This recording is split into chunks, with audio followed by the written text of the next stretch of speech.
Hey guys, thanks for coming through. Super excited for this sort of live panel discussion about Wormhole. Some of you guys may know me on Twitter. My handle is Solana Legend. I was crazy enough to mint these pixelated monkeys in the Solana summer, and the rest is history. No, I'm just joking. But I've been bullish on Solana for a long time, and a big part of that is Solana native teams and devs and founders that have stuck with the industry, that have weathered the storm, that have built throughout the bear, throughout the bull, cycle tested, and definitely one of those teams is Wormhole. I think really excited for this panel to just dive a little bit more into the Wormhole platform, the Wormhole ecosystem, go into all the work you guys are doing and sort of put a spotlight on it. So yeah, excited for it. Since W launch, which was a super fun event. My fund's an early investor in Backpack as well, so the Mad Lads were going crazy. And there's literally a Twitter account on Solana called w.sol, and all he does is he replies W to every tweet, and that's the only tweet he ever does. And then the day Wormhole was announced and the ticker was W, he just replied W. And people were like, took a screenshot, went on Inverse Bra, and people were like, this man's been waiting for this moment his entire life. But that was great. But anyways, all jokes aside, we'd love to get a little bit more into, what Wormhole is, and, maybe if you could give a brief overview, and then we can get a little bit more into the ecosystem. Awesome. Yeah. Thanks for having me. I'm really relieved the token ticker wasn't whole. Huge relief from my side. So I just wanted to also quickly start with a brief introduction. My name is Katya. I lead strategic growth at the Wormhole Foundation. I've been with Wormhole only for a few months now, but I've been kind of building and working alongside the Wormhole ecosystem for a few years. I spent some time working at Aave, building out their, DeFi integrations team, spent some time working at Maple. So more a little bit on the EVM side, but it's been a privilege working with the Solana ecosystem over the past few months. So Wormhole, for those of you who aren't aware, is an interoperability protocol. So I think everybody in this room knows about Solana. There are other chains out there. And so what we do is we help facilitate message passing between those networks. So we help facilitate multi-chain applications and also token transfers across these networks. All Wormhole really is, in its most simplest definition, is a protocol that sends envelopes of messages of data across different networks that we support. Most popular, when people think about a bridge, they think of token transfers, put token information into that envelope, send it across different networks. But what I'm really excited about, and what Wormhole has been spending a lot of time thinking about, is building natively multi-chain applications. So Synonym, I think, is a good example of this. They're building a natively omni-chain lending market. So what that means is you have your collateral on a chain like Arbitrum. You're able to take out a borrow position against that collateral on a chain like Optimism or Solana or wherever. And you're not actually passing the underlying tokens themselves. You're able to just be able to maintain your balances across those networks. And it just kind of starts us moving in this direction of chain abstraction. And that's kind of what we're helping teams think about. We're helping teams build towards. Amazing. Yeah. So, I've been a user of Wormhole since 2021. I was, flipping Solana JPEGs, then bridging it to Ethereum, making bad decisions, and then bridging less money back. But in all seriousness, I think one of the most exciting things for me about Wormhole is the community presence you guys have. There's a really die-hard Wormhole community of builders that tie into your guys' tech and use it every day, and it enables a lot of new business models and use cases that I think are fantastic. And I think a lot of people think of it as just like Wormhole Bridge, but there's so much more, right? It's not just for moving assets from one chain to another. It's really just like that infra that can enable, like you said, new business models. Like, why should someone only get credit for what they have on one chain? If you have, a bunch of Bitcoin or Ethereum, why can't you borrow against that on Solana, right? Because when you think of these blockchains as islands and they're just on their own, like a Galapagos type scenario, it's not actually like how things are going to work at its end state, right? Everything will be much more tied together. And I think Wormhole is building a lot of the connective tissue to make that happen and enable it. So maybe if you don't mind, like beyond, obviously the bridge, like what are some of the ecosystem projects that are built on Wormhole that you're most excited about? I mean, Synonym, I think, is one that we're incredibly excited about. That team has been building, natively omni-chain lending for months. It's a deceivingly complex task. I mean, we're putting our money where our mouth is. One of the projects that we're actually contributing to is a project called MultiGov. We're working with two teams, Tally and Scopelift, on building this native cross-chain governance solution. So W initially launched on Solana. And as we start to think about like the Wormhole DAO, there's a future where the governor contracts may live outside of the Solana ecosystem, or token holders decide that they want to participate in DeFi with that token across different chains. What we want to enable with MultiGov is making sure that these users still maintain their voting power, regardless of wherever they choose to participate in the cross-chain ecosystem. So we're helping, we're working with Tally and Scopelift on building this natively omni-chain governance system, which is tremendously exciting, but tremendously hard. What happens if, like, I'm sorry to say it, what happens if Solana goes down and there's a huge, like, governance would never happen. Sorry, I wouldn't even want to propose that in this room. But let's say there's a huge proposal that's happening, like Aave, for example, is executing a huge grant proposal, and they want to count the voters on Solana. Like, what happens if that chain goes down? So there's a lot of like edge cases that we're working through and helping teams think through, and these are really practical like lessons that we're helping other native like multi-chain protocols build with as well.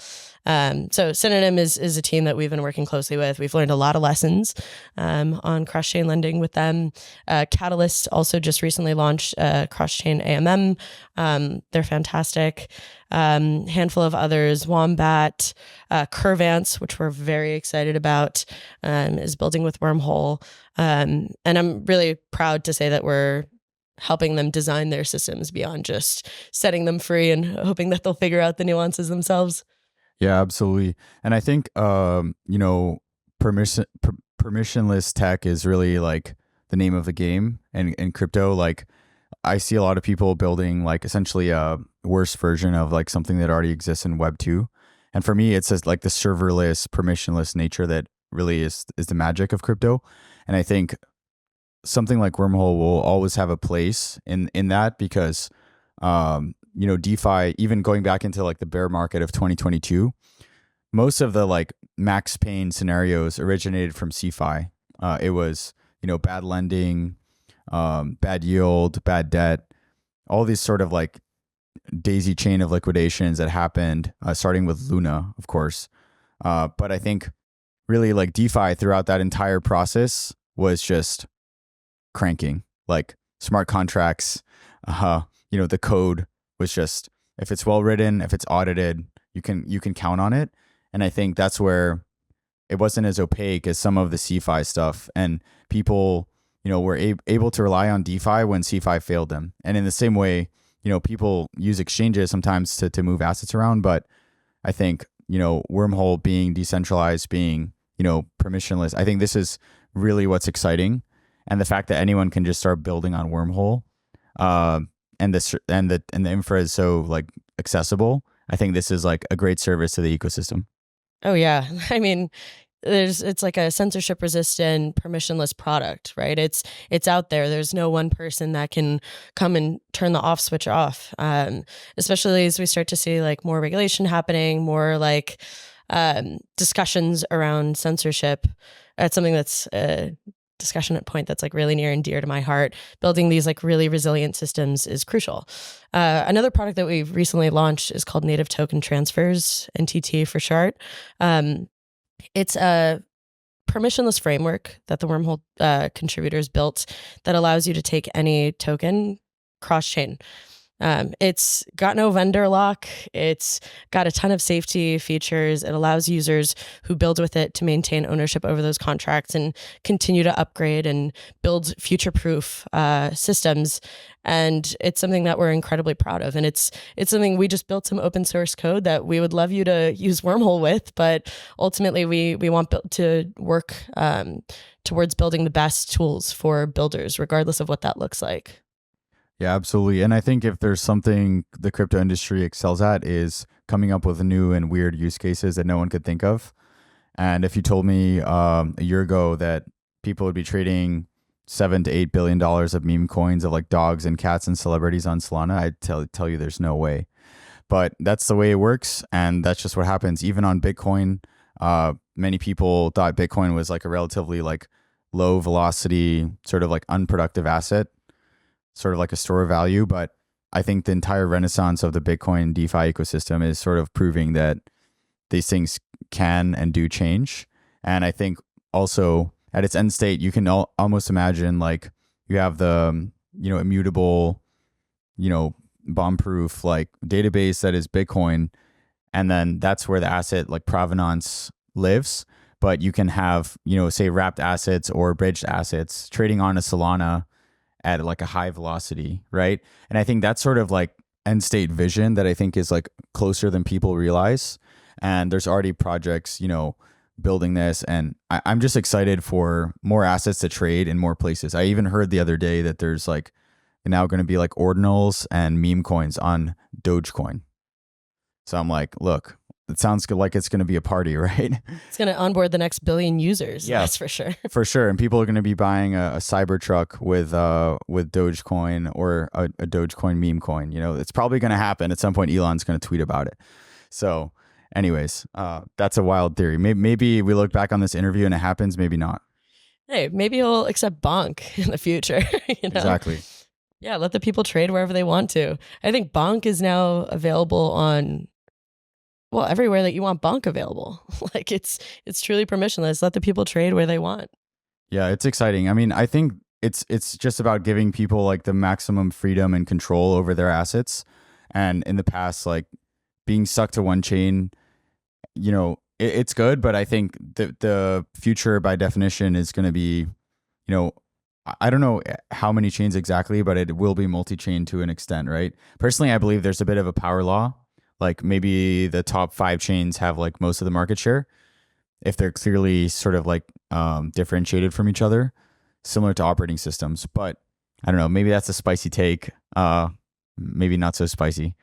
I mean, we'll work with anybody. So as many chains as want to be built, as many use cases as we need, we'll be there to help those teams. But I will say the Solana ecosystem, like I really appreciate the way that the builders have been thinking about like growing. I was at a dinner in Berlin recently and somebody was like poking fun at Solana's like runtime. But then everybody was like, if you have a better solution, tell us. Like we want to hear it, right? I think the collaborative nature of the ecosystem is just really admirable. Like people are in it for the tech, people are in it for the community. Like it's just been really incredible to be a part of. Yeah, Solana has a great community. Like I will say, like there's something about a blockchain that has been like on death's doorstep and back. Bitcoin has happened many times. Ethereum, right? Same thing. And it's almost like those crucible moments. I was talking with a large investor in the space, and he was saying, in those like hot iron moments, that's when the strongest community ties are formed. And the sooner these like crucible moments happen, the more bullish it is. And I think Solana is a great example of that. Also the Mad Lads launching in the deep bear market and then being so jacked up about W. Yeah. Like these guys are the super fans of the ecosystem. So I think overall, it's great to be able to rely on Wormhole and enable all these new business models.